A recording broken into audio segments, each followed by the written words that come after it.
Good morning. Happy Tuesday, guys. It is time for my this week's Fit Body Short.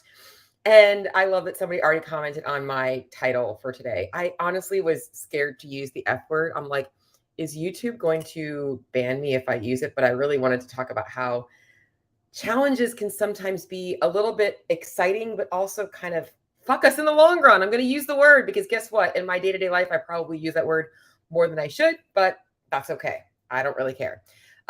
Today, I want to talk to you guys about challenges, and specifically, I want to talk about the 75 hard challenge. And this is not, first and foremost, this is not a pro or against the 75 hard challenge. I think it is an awesome challenge that when people do it, they end up feeling extremely successful.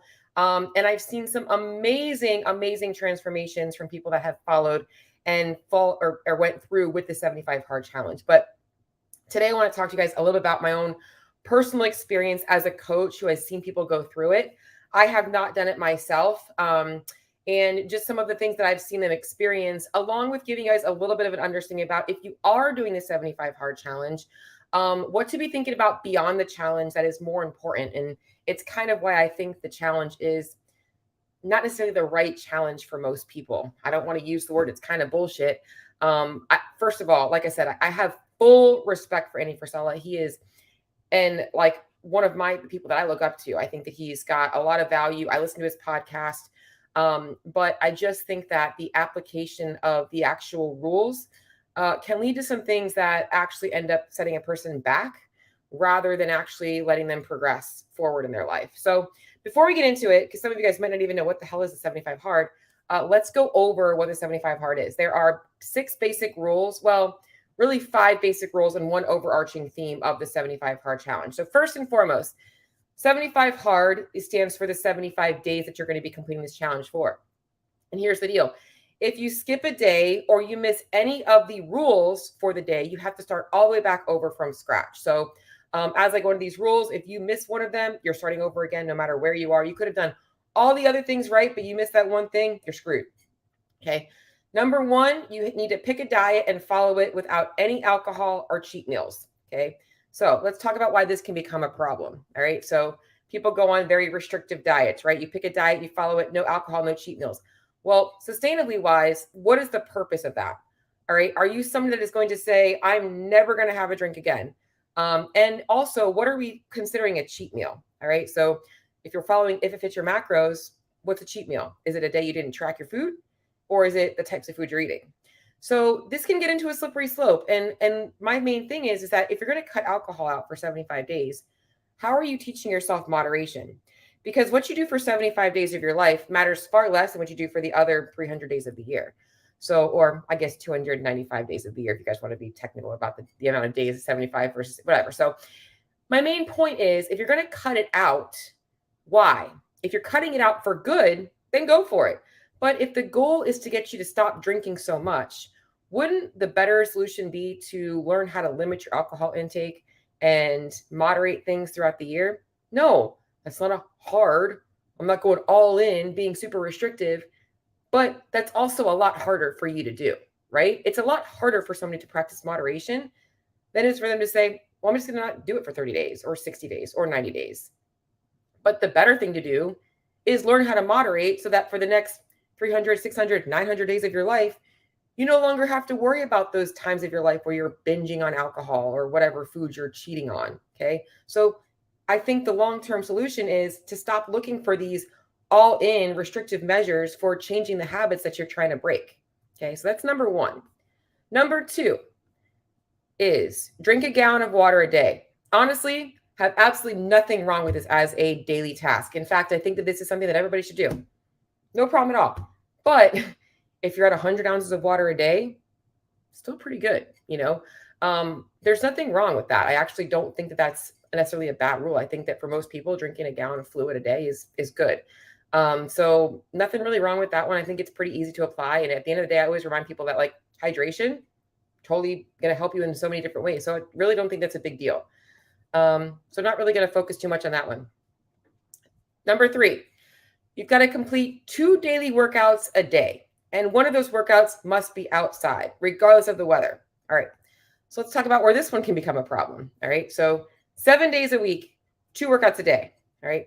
Most people in their life struggle with consistency to maintain 5 workouts a week. Okay. Think about, once again, long-term dosage of what you need to be able to continue to make results happen. Do you need to work out 7 days a week, twice a day? Likely not. Okay. Most people, the sweet spot is 4 to 6 times a week, and watching daily activity outside of your daily workouts. But now we're adding this extra barrier of, I've got to get 2 workouts in a day. Most people, I will say, opt for their second workout to be an outdoor walk or an outdoor zone 2 thing, but it's still putting this pressure on you that you've got to get 2 sessions in a day for 45 minutes, okay? Rather than, maybe you don't have time to get a whole 45 minutes in of daily movement in a 1-minute movement block. You might be better off sprinkling that out throughout your day and getting maybe little 10-minute walks after, when you have breaks throughout your day. Okay, so once again, this teaches people how to be really strict and rigid for 75 days. I have also, and I'll go into this when I'm, getting over this, is seen people cause burnout, and they no longer are motivated to go to the gym after 75 days. And then they spend the next couple of weeks trying to figure out how to get themselves motivated again.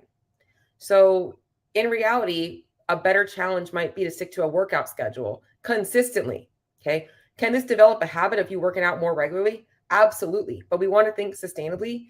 Is it necessary to get results? Right. Number 4 is reading 10 pages of nonfiction a day. And I'm going to be honest, once again, I honestly think this is a good habit. I have nothing wrong with this habit. I think that it's a great thing, that self-development is something that I also love. I think that for me, my only stipulation with this one is it's not meant to be audiobook. And for myself, I do deal with I've never been diagnosed, but I know that I have some like ADHD tendencies. So for me, sometimes it's easier for me to absorb things when I'm multitasking. And I know that sounds crazy, but I'm the kind of person that is more focused when I'm walking and listening. So I will often go for a walk and put on a podcast or put on an audiobook, because I tend to absorb things more, and I can stop and like make a note of something. So I absorb things better when I listen. So what would work for me probably in this challenge would be to do an audio and visual where I'm reading and listening. But I definitely find that for myself, I absorb things better that way. But I have nothing wrong with, once again, this is a great thing that I think everybody should be doing. And I think nonfiction is something that people don't spend enough time on. So self-development is so important for you guys to understand how to break those stories that you're, telling yourself. So once again, another good one. All right. And then the last rule is you have to take a progress photo every single day. Now, I'm not sure about you. I don't know how I feel about having to wake up every morning and take a photo of myself every single day. And if I skip a day, feeling like I just failed myself. Granted, I think progress photos are awesome. I think that we need progress photos, but what is the value of a daily photo? I think the value of the daily photo is almost like it's a daily reminder of what you're committing to. And that's the purpose of this. And I'm going to kind of go through where I think the purpose is of all of these things, but I want to hopefully show you guys a better way. Okay. So once again, recapping, you can't skip a day. You have to follow a diet and stick to it. You've got to drink a gallon of water a day, complete 2 daily workouts, read 10 pages of nonfiction, and take a progress photo every day. So as I said, I think every single one of these things has a purpose in anybody's life. And if you think about where a person might be, right, they're like at rock bottom. They're like, I've got to make changes in my life. I'm like, you know what? I am going all in on this challenge and I am going to rock it. And now they have this new enlightenment and like this new feeling of like excitement about starting a fitness journey. And it can be great. However, what is the end goal? All right. So what is the purpose of the challenge? For most people, they are looking to change habits. They are looking to create better habits and more structure. And I think a lot of people look at this like it's a weight loss challenge.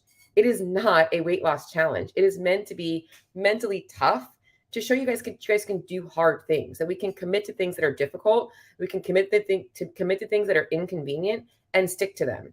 But the long-term goal is maintaining whatever changes we've made. So if you really want a better challenge, I think that a better challenge for most people is to go 75 days hard on a few things that might make you consistently better at doing things beyond 75 hard. Okay. So rather than focusing on, following a diet, no alcohol, no cheat meals, can you set rules for yourself? And I will be honest, people are like, oh, 75 hard light. This is not about labeling something 75 hard, 75 hard light.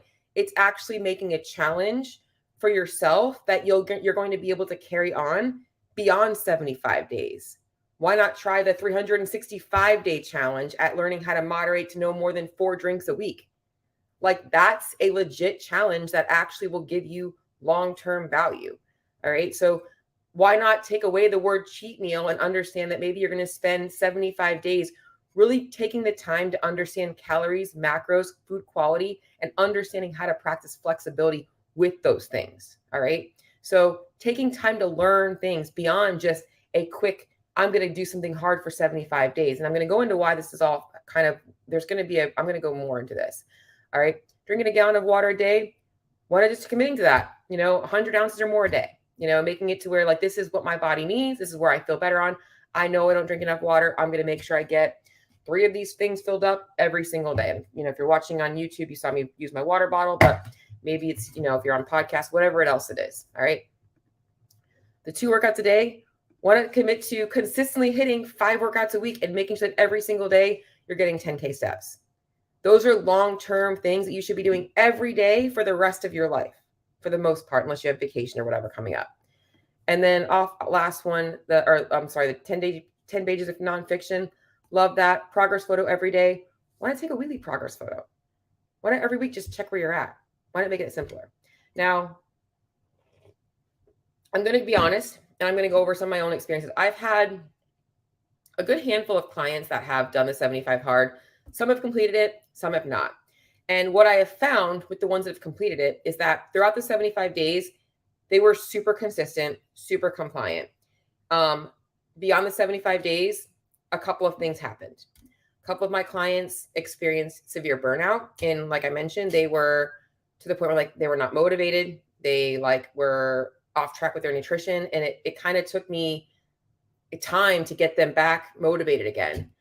Others went right back to what they were doing beforehand and maybe sustained some of the loss, but all the habits and all the work just kind of reversed itself. They didn't continue on with walking because the second workout was inconvenient. They didn't really take the time to just do the things that they need to be doing long-term. And that ended up setting them up for just being complacent again and back where they started. So as I mentioned here, when it comes to setting up a challenge, all right, if you guys are doing the 75 hard, I want you guys to consider a few things. All right. Why are you doing it? What is the purpose of it? And if you're telling me it's to remove sugar from your diet, once again, it's going to fuck you in the long run. Okay. If you're telling me it's lose weight, it's going to fuck you in the long run. If you're telling me it's because you know that you need to develop some mental toughness and that beyond the 75 days, you already have your 365-day plan of what things you're going to maintain, it might actually benefit you in the long run. So if right now you're 2 workouts a day, 7 days a week, but beyond 75 days, you're I'm going to be working out 5 days a week and I'm getting 10K steps every single day. And this is going to be my bridge into that. I'm okay with that.